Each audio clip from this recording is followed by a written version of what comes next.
Estàs bé? M'has trucat, feies una veu? El Gerard no para de pressionar-me i ja no puc més. He decidit denunciar-lo. No parla seriosament. Sí, no puc fer una altra cosa. Per això t'he fet venir. Necessito el teu testimoni. L'Àlex ja m'ha dit que testificarà, però també et necessito a tu. Tu saps tot el que ha fet aquest tio. I has vist com els seus homes m'apallissaven. No puc. Per què no? Perquè ja em vas ficar en prous merders quan érem parella. Això que em demanes pot ser perillós. Tenim un fill, Fidel. He quedat amb el Sergi per assessorar-me. Em sap greu.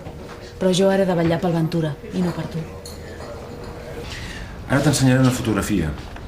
I vull que pensis molt bé si el coneixes. Em sembla... Sí. Diria que és un dels homes que van destrossar el bar i van apallissar el Fidel de part del Gerard. Estàs segura?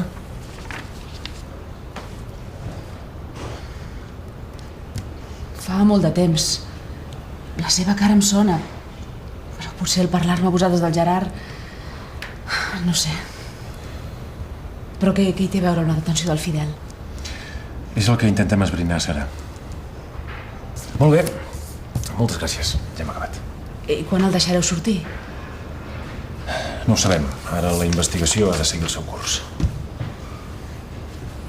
Adéu. Adéu. Tu vas reconèixer el Cris. Tu pots relacionar el Gerard amb l'home que va atropellar l'Eli. Ja els hi vaig dir a la policia tot el que sabia i no van moure un dit. Una entrevista no servirà per res. Si li posem nom i cognom a aquesta cara, és probable que algú pugui relacionar el Cris amb el Gerard. Com més testimonis, més sòlida serà l'acusació. El Gerard va dir que no coneixia el Cris i hem de demostrar que va mentir. Molt bé. Si fem l'entrevista no vull que surti el meu nom.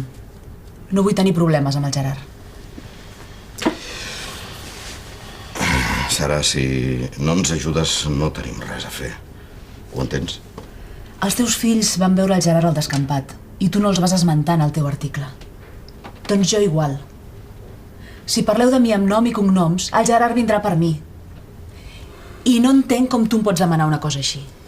Sara, no crec que hi hagi cap perill.